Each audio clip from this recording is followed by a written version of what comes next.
now consider two closely related arrhythmias with well-defined underlying pathogenic mechanisms arising in the supraventricular region.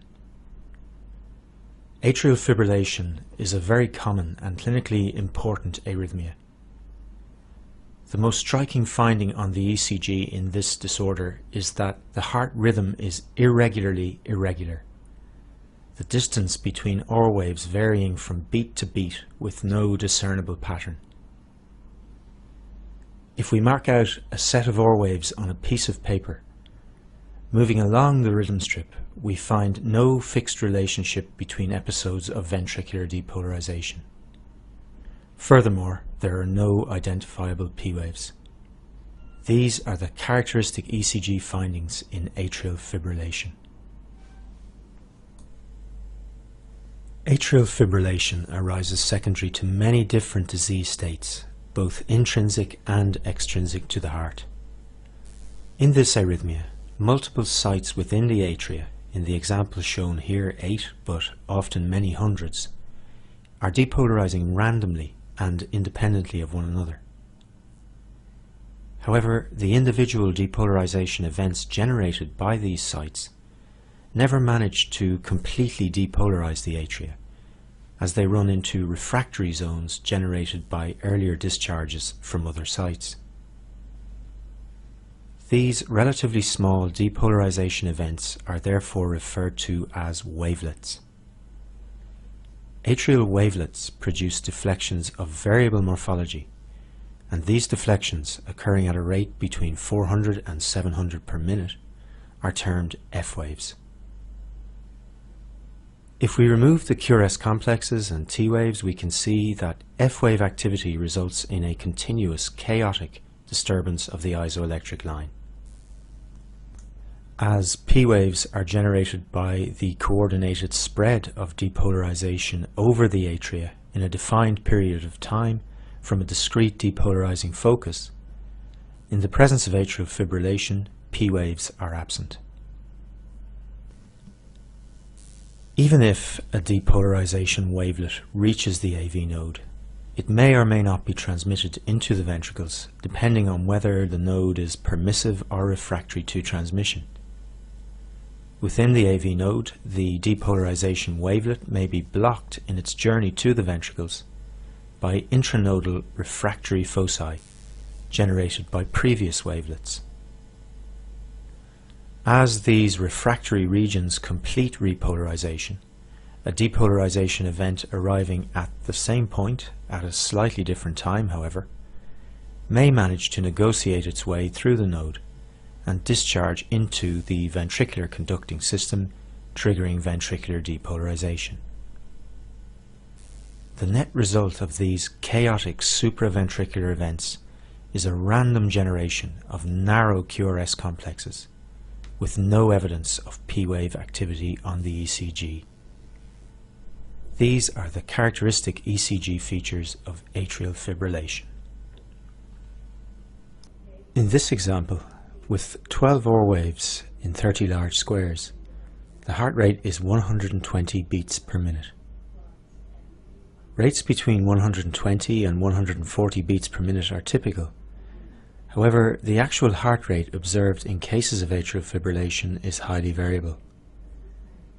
It may be much more rapid than shown here, however it may occur at a rate within the normal range, or even be slow enough to qualify as a bradycardia.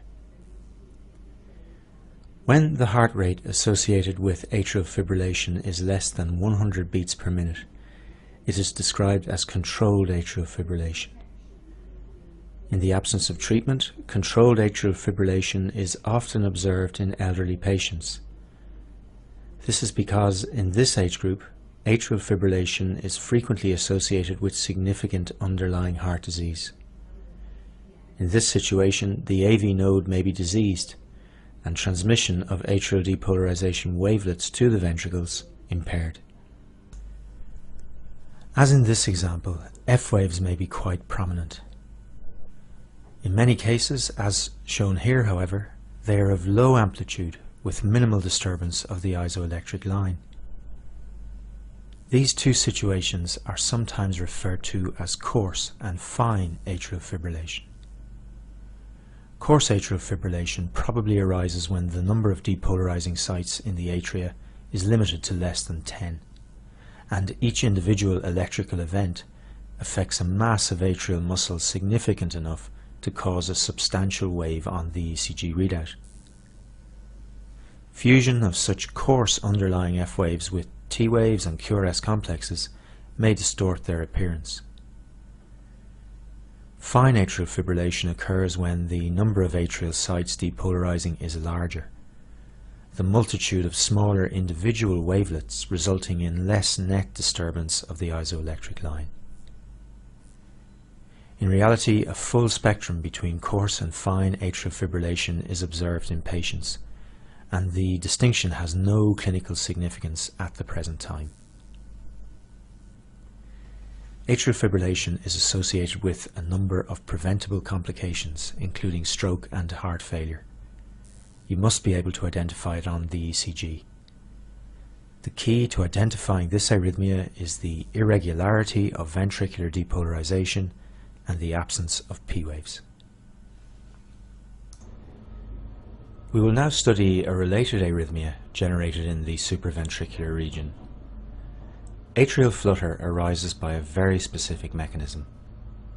In this arrhythmia, a loop of depolarizing activity circulates constantly within the walls of a diseased right atrium, discharging depolarizing current into the left atrium.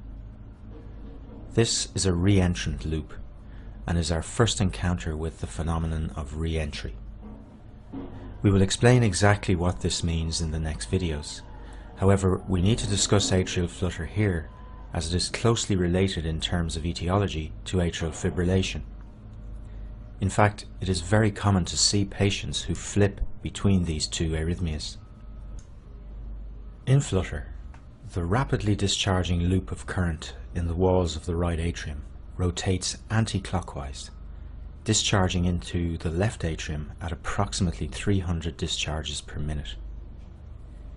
If we mask ventricular electrical activity for the moment, you will see that the discharge of depolarizing current from the re-entrant loop produces a large negative deflection in the inferior leads, illustrated here in lead 2.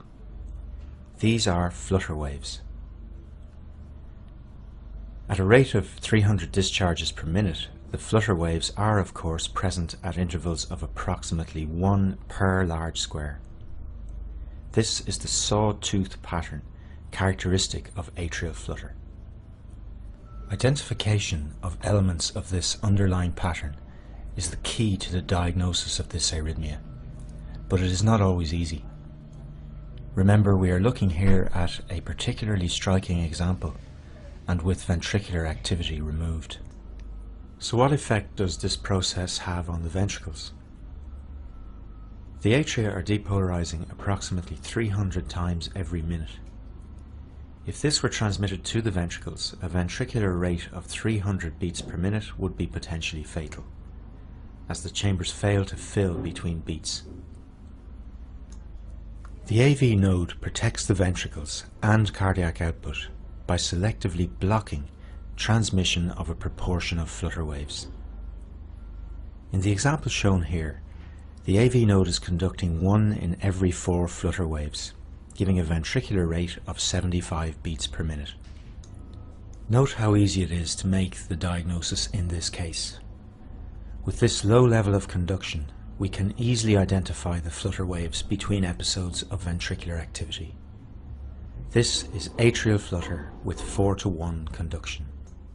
Real problems in diagnosing this arrhythmia arise when higher rates of AV conduction are present. A healthy AV node will typically conduct every second flutter wave, resulting in a regular narrow complex tachycardia of 150 beats per minute. You will appreciate that identification of flutter waves in this situation is much more difficult, as the electrical events of ventricular depolarization and repolarization fuse with every second wave, obscuring it and also distorting its shape. The diagnosis may be particularly difficult when, as is often the case, the flutter waves are of low amplitude. Yet even here the pattern can be identified by the practiced eye. This is atrial flutter with 2:1 conduction. This ECG emphasizes the importance of a high index of suspicion in the diagnosis of atrial flutter. The ECG is taken from a patient with a long history of poorly controlled hypertension, who presented with marked hypoxia secondary to bronchopneumonia. We note that his heart is structurally abnormal, with clear evidence of left ventricular hypertrophy on the ECG. We are aware that hypoxia is a potent trigger of arrhythmias in the presence of heart disease. We also note that the tachycardia is monotonously regular, with a heart rate of 150 beats per minute. This should immediately alert us to the possibility of underlying atrial flutter. Although no obvious flutter waves are present, examining lead V1, however, we note a deflection consistent with P-wave activity preceding the QRS complexes. A repeat ECG with V1 as the rhythm strip shows the deflection to be a consistent feature.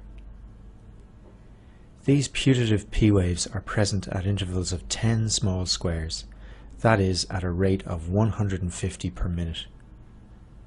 So could this be a sinus tachycardia arising in response to hypoxia? It could be.